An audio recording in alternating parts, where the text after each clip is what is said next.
Gorillaz is the debut album by the band Gorillaz. I think I didn't say this, but I'm kind of mixed about the Gorillaz. They have some really classic songs in their discography. Although it's kind of hit or miss, but they still have classic songs in their discography. Although they're kind of a newer band, I guess. So there we go. Of course, my favorite element of the band is probably that Damon Albarn is in the band. Damon Albarn of Blur, which is a band I really like. So there we go. So yeah, I believe he and a friend of his or something came up with the name and formed the group Gorillaz. So there we go. So yeah, this is their debut album, and I did enjoy it. Although it has like 15 tracks, so yeah, that's 15 tracks. It's pretty consistent for most of the time, with 15 tracks, 53 minutes, so there we go. We have rehashed the opening song, and this, by the way, requested by Offtime Guitarist. He said just review the first couple of albums. I'm gonna review the first three because those are the only ones that I really like. So there we go. We have rehashed. It is just kind of a pointless opening song because they're basically rehashing the song just over and over again. It's just kind of samey. It's good. It has good beats. It has a good opening bass line. I really love the bass line by, I believe, Murdoch. Murdoch, the drummer, 2D, the singer. What was the drummer's name? I don't know. Really ridiculous names, I believe. Yeah, they're not credit, or the names aren't there, so I can't really call them. I believe Noodle is the bassist, the chick in the band who was like really young, young character in the music videos. Yeah, Russell. Russell is the name of the drummer. So there we go. We have some really great, drums by Russell, some great bass by Murdoch. Really love that. Yeah, and I believe Noodle plays the guitar, the acoustic and lead guitar. So there we go. Then we have 5/4, pretty typical song. It doesn't have a lot of diversity to it. It is just kind of nice there. It's 2 minutes and 39 seconds, so it's not. Some of these tracks are kind of pointless, but they're still in there. So I guess maybe for checking and stuff like that. So it is a nice song. It has some nice drum and bass, but overall I didn't. I do like it, but it's just kind of It's kind of there.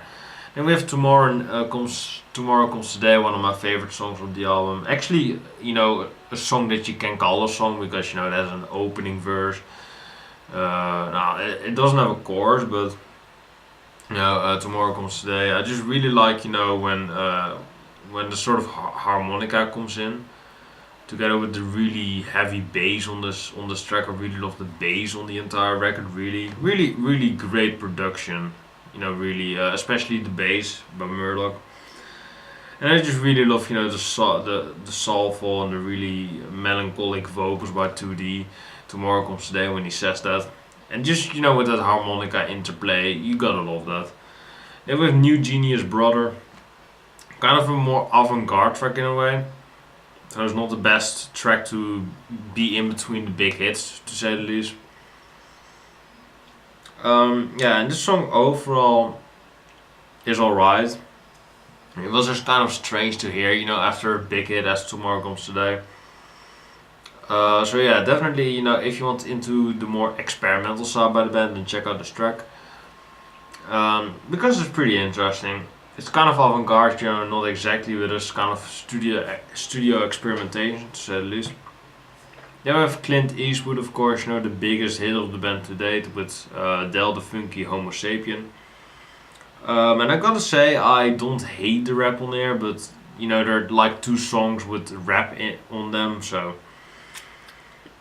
I can do without, but it's alright, I guess. It's not the worst. So I didn't hate it. It still is a classic song. That piano, dun, dun, dun, dun, that kind of 4 chord ish. I believe it's 4 chords. I don't know, but But it's kind of typical, I'm happy, I'm feeling sad, I got sunshine at the back. Of course, really iconic lyrics to an iconic song.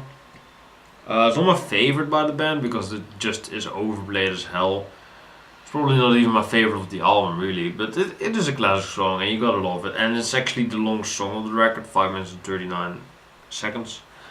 Then we have Men Research Clapper. There's a really upbeat tune written solely by Albarn. Most of these tracks are written by Albarn, but all of them with some co-credit here and there. Yeah, and this track is interesting to say the least. It has a kind of catchy beat to it. Production is great again. Really enjoyed it, but it's not the best song to follow up, as a big hit like Clint Eastwood to say the least.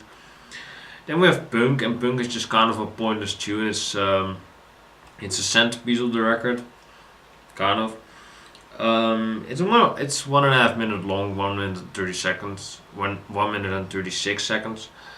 Yeah, it's kind of punky, together with that kind of alternative vibe that I get from Gorillaz. So it's kind of weird, It's really a weird track to hear from them, especially kind of a punk cover. So this was just kind of filler in my opinion. It is just kind of a pointless tune to have on there. So definitely my least favorite probably, because it is just kind of a pointless transition song really. Then we have Soundcheck Gravity, the 8 track, and this is probably one of my favorites of the album. Really heavy bass, I just love the bass again on this track. Just the drums are fantastic. The vocals by Albarn are a bit weird, they are a bit all over the place. But I do love that. I do love that Albarn has a kind of charisma to him. So this is a really heavy bass drum track. If you love those instruments, then Soundcheck Gravity is the perfect song for you. Then we have double bass, even more fantastic bass. It kind of sounds like a sort of EDM track at the beginning, but then later, or no, there's actually another track. But this is still a track that was really again bass heavy. I just really love the bass on this track again. Just a fantastic song overall, really underrated. And then we get the two biggest hits, besides Clint Eastwood. Then we get Rock the House, which is just kind of a Clint Eastwood part two. I do like the kind of horn, the it's kind of catchy in a way. I'm not the biggest fan of the rap per se. It's kind of there. It doesn't rap in general doesn't do a lot for me, but this rap I could do without. But yeah, I believe there weren't any vocals but 2D, so I don't know.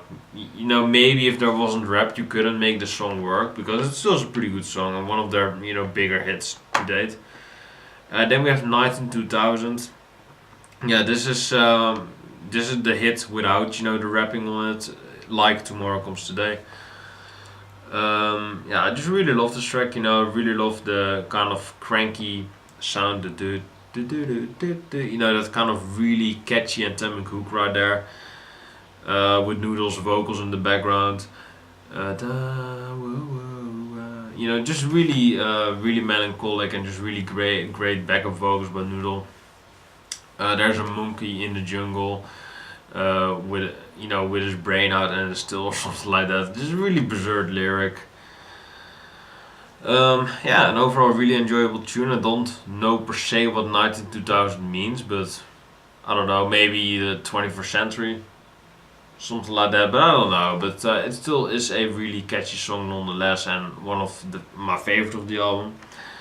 Then we have Latin Simone, Que Pasa Contigo, featuring Ibrahim Ferrer. I believe this is a kind of kind of Spanish girl maybe that sings on the background that makes it kind of Spanish in a way. I don't know what language it is. But it did sound pretty, pretty interesting, pretty avant-garde like, and still catchy in a way because it had those kind of Spanish influences on the track. Yeah, it was really interesting. It was really fun to hear. It definitely, diverted the record a bit more, and I did enjoy it overall. Then we got Starshine, and this is definitely kind of a club banger, kind of in a way. It's kind of is heavier in a way, as in production wise and as in beats, but But overall, this track really did it for me. 3.5 minutes, 3 minutes and 31 seconds. It's kind of your typical banger. It's fun to listen to. The vocals by 2D are really weird on this track. So if you don't expect weird as Albarn lyrics or vocals, then they are on here. So you have been warned. And we have slow country, and it's kind of the same like Starshine. It just kind of starts out really weird, or no, it's not the same like that. But it kind of sounds like you're going into this really generic hardstyle beat or something like that, or with hardcore, and then having the same beat over and over again. It almost sounds like it's on the bridge of happening, like the drop. Ooh, it's dropping. Garbage like that is about to come. But then it actually comes to a kind of melancholic sound, which makes it melancholic again. So that's really did it for me. It is really a fantastic song to close out, or one of the last songs to close out the record. I do really like the less melancholic part, but I'm not the biggest fan of that kind of EDM opening. That just sounded really dumb. I really hate EDM, so that's EDM and rap on here. It's not two of my best friends right there. Then we have M1A1, and this is kind of the weird closing track of the album. The first minute is actually a man just crying out for help. Hell, wherever you are, somebody get me the fuck out of here. Lyrics like that. Not with the F bomb per se, but it's just so weird. The first minute and the last 2 minutes of the record, Albarn is just basically saying, yeah, we're having a party or something like that, and he's just going fucking crazy on this track. Not per se crazy, but he just kind of sounds like he's drunk or something. So this is a kind of unprofessional song, co-wrote it by John Harrison. That sounds familiar, but I don't know who that is. But I don't know. Maybe the other band member who does the artwork for the albums, and kind of the characters, created the characters, I believe. So this is an interesting track to close out the record. I wouldn't put it as a closing track. Maybe, yeah, what would you have as a closing track? Maybe Clint Eastwood, maybe, I don't know. Yeah, I can't really tell. There's not really any good closing track on this. I don't know, but yeah, there we go. So overall, this was a pretty solid album. I did enjoy most of it. I would say the first 11 tracks are great. I would say, except for Punk. Led and Simone was kind of weird. Starshine was fun, but just kind of typical. Slow Country had a bit too much EDM elements on it, and M1A1 was just kind of too weird for me. The first minute is just pure filler, so it was just kind of crap. So overall, I would give this record an 8.5. Really good album. First 11 tracks are really good. Last 4 tracks are not my cup of tea, but still. They're still alright, I guess. They're still alright. So let me know what you think about the Gorillaz album, self-titled, debut album. I enjoyed it, but it's not my favorite. Maybe, the second and the third one are better in my opinion. I've already heard them, but I'm gonna re-listen to them again because, haven't listened to them in a while.